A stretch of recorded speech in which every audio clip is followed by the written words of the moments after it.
ಮೀರಾ,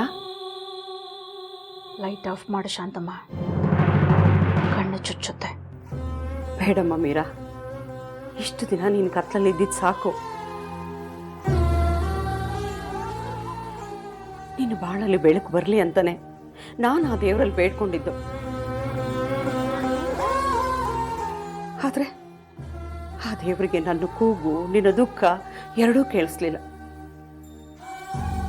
ನನ್ನ ಬಾಳಲ್ಲಿ ಬೆಳಕೆ ಇಲ್ಲ ಅಂದಮೇಲೆ ಈ ಬೆಳಕೆಲ್ಲ ಯಾಕೆ? ಲೈಟ್ ಆಫ್ ಮಾಡು. ಹಾಗೆಲ್ಲ ಹೇಳ್ಬೇಡಮ್ಮ. ಜೀವನ ಇಷ್ಟಕ್ಕೆ ಮುಗಿದು ಹೋಗಲ್ಲ. ಒಂದಲ್ಲ ಒಂದು ದಾರಿ ಇದ್ದೇ ಇರುತ್ತೆ. ಈ ಜೀವನ ಒಂದಲ್ಲ ಒಂದು ಕಷ್ಟಕ್ಕೆ ಸಿಕ್ಕಾಕ್ಸುತ್ತೆ, ಹಾಗೆ ಪರಿಹಾರನೂ ಕೊಡುತ್ತೆ. ಬೇಡ ಶಾಂತಮ್ಮ, ಬೇಡ. ನನಗೆ ಯಾವ ವಾಸನೂ ಇಲ್ಲ. ಈ ಜೀವನ ಸಾಕಾಗಿ ಹೋಗಿದೆ. ಹಾಗೆಲ್ಲ ಹೇಳ್ಬೇಡಮ್ಮ.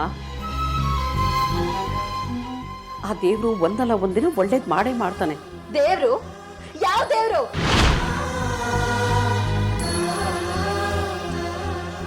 ಯಾವ ಖುಷಿಗ ಆ ದೇವ್ರು ನಂಬ್ಲಿ? ನಾನು ಒಬ್ಬಳು ಮನುಷ್ಯಳು, ನನಗೂ ಒಂದು ಮನಸ್ಸಿದೆ ಅಂತ ನಿನ್ನ ದೇವರಿಗೆ ಅನಿಸ್ಲೇ ಇಲ್ಲಲ್ಲ?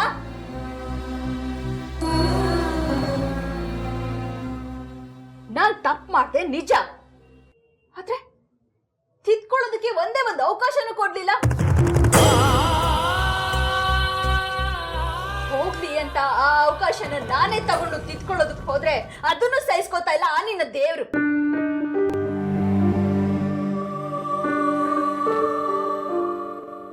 ಎಲ್ಲಾ ಹೆಣ್ಮಕ್ಳ ಹಾಗೆ ಕನ್ಸು ಕಾಣೋ ಹಾಗಿಲ್ಲ.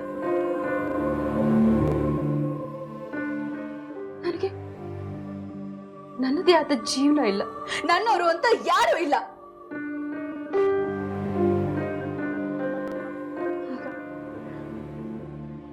ನನಗೆ ನಾನೇ ಬೇಡ ಅನಿಸ್ತಾ ಇದೆ.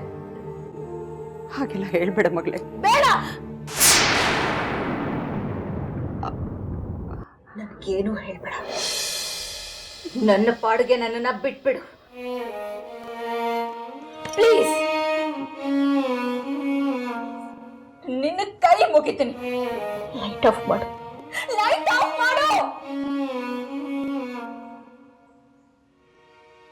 ದೇವ್ರೆ, ಯಾಕಪ್ಪ ಹೀಗೆಲ್ಲ ಮಾಡ್ತಿದೀಯಾ? ಇದಕ್ಕೆಲ್ಲ ಉತ್ತರನೇ ಇಲ್ವಾ?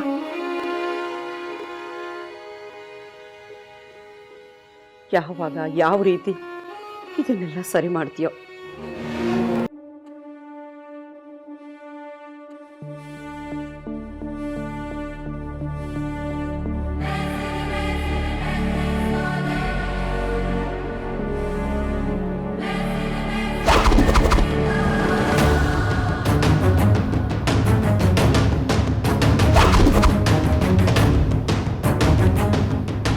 ಹೌದು, ನಾವು ನಾಯಿಗಳೇ. ನಿಯತ್ತಾಗಿ ದುಡ್ದಿದ್ದೀವಿ ನೋಡಿ, ಅದಕ್ಕೆ ನಾವು ನಾಯಿಗಳು. ನಿಮ್ಮಾಗೆ ನಾವು ಕಂಡೋರ್ ಮನೆ ಹಾಳು ಮಾಡಿಲ್ಲ.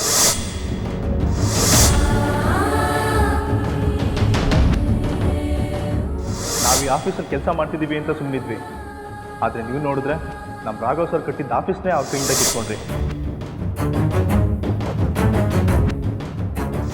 ನಿಮ್ಮಾಗೆ ಯಾವತ್ತೂ ಅವ್ರು ನಮ್ಮನ್ನು ನಡೆಸ್ಕೊಳ್ಳಿಲ್ಲ. ವರ್ಕರ್ಸ್ಗೆ ಬಾಯ್ಗೆ ಬಂದಂಗೆ ಮಾತಾಡಲಿಲ್ಲ.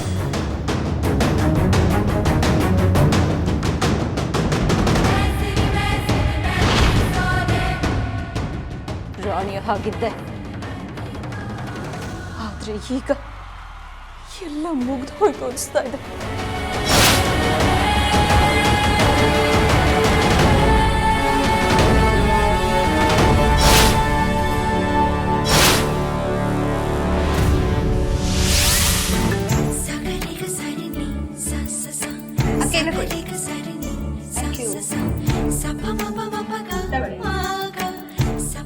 ಏನು ಎಲ್ಲರೂ ಶಾಂತವಾಗಿದ್ದೀರಾ? ಹ್ಞೂ, ನೀವಿರ್ಲಿಲ್ವಲ್ಲ, ಅದಕ್ಕೆ ಎಲ್ಲರೂ ಶಾಂತವಾಗಿದ್ದೀವಿ.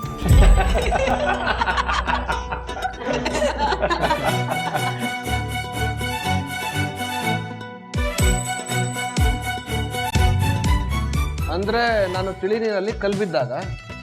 ಅಯ್ಯಯ್ಯೋ, ನೀವು ಕಲ್ಲಲ್ಲ ರೀ, ನೀವು ದೊಡ್ಡ ಮನುಷ್ಯರಲ್ವಾ, ಅದಕ್ಕೆ ನಿಮ್ಮನ್ನ ಕಲ್ಲು ಅನ್ನೋದಕ್ಕಿಂತ ದೊಡ್ಡ ಬಂಡೆ ಅಂತ ಹೇಳ್ಬೋದು.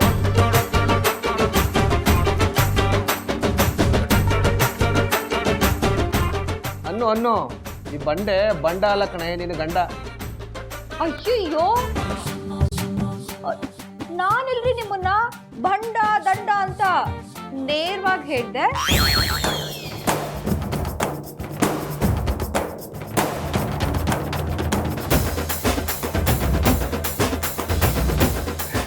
ಬಾಬಾ, ಹೆಂಗಸ್ರಿಗೆ ಬಾಯಿ ಕೊಡಕ್ಕಾಗತ್ತಾ?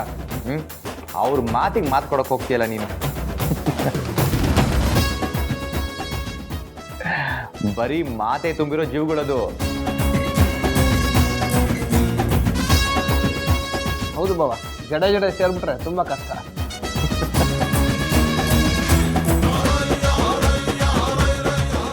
ಹೌದೌದು, ಅದಕ್ಕೆ ಹೇಳೋದು ಮಾತೆಯರ ಮಾತು ಕೇಳಬೇಕು ಅಂತ.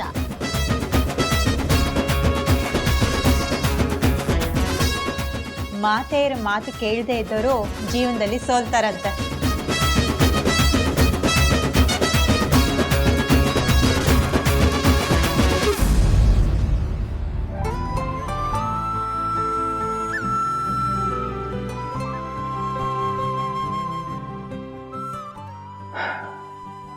ಹೌದು ಲಕ್ಷ್ಮಿ,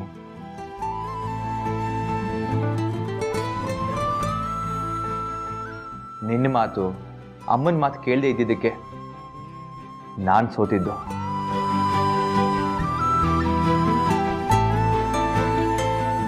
ಯಾಕೆ ಹಾಗೆಲ್ಲ ಹೇಳ್ತಿದ್ದೀರಾ? ನಾನು ಸುಮ್ಮನೆ ಮಾತಿಗೆ ಹೇಳಿದೆ, ನಿಮಗೆ ಬೇಜಾರು ಮಾಡಬೇಕು ಅಂತ ಅಲ್ಲ.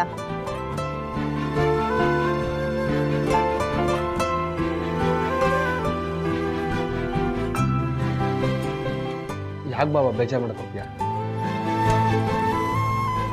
ಗಂಡಸರಾಗ್ಲಿ ಹೆಂಗಸರಾಗ್ಲಿ ಇಬ್ರು ಒಬ್ರಿಗೊಬ್ರು ಅರ್ಥ ಮಾಡ್ಕೊಂಡು ಹೊಂದ್ಕೊಂಡು ಹೋದ್ರೆ ಆದ್ರೆ ಸೋಲು ಗೆಲುವು ಅನ್ನೋ ಪ್ರಶ್ನೆನೇ ಬರಲ್ಲ.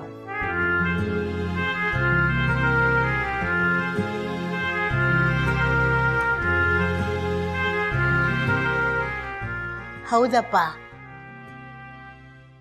ಗಂಡ ಹೆಂಡತಿ ಇಬ್ರು ಸೋತು ಜೀವನನ ಗೆಲ್ಲಬೇಕು.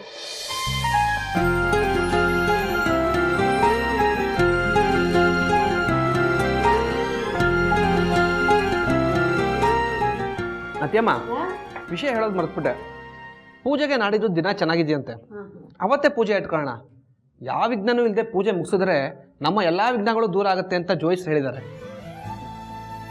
ಖಂಡಿತ ಬಾಬಾ, ಚೆನ್ನಾಗೇ ಮಾಡೋಣ. ಮುಂದೆ ನಮ್ಮ ಸಂಸಾರದಲ್ಲಿ ಇಂಥ ಅಲೆಗಳು ಏಳಲೇಬಾರ್ದು.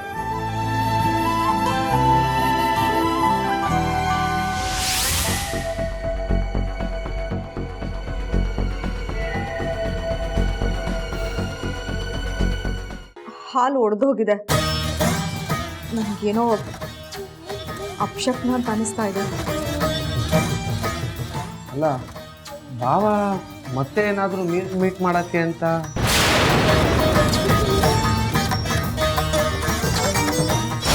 ಇನ್ನೊಬ್ರು ಕಷ್ಟ ನೋಡಿ ಖುಷಿ ಪಡೋ ಕೆಟ್ಟ ಗುಣ ಅವಳದು. ಅದು ಇವತ್ತಲ್ಲ ನಾಳೆ ನಿಮಗೆ ಗೊತ್ತಾಗತ್ತೆ ಬಿಡಿ.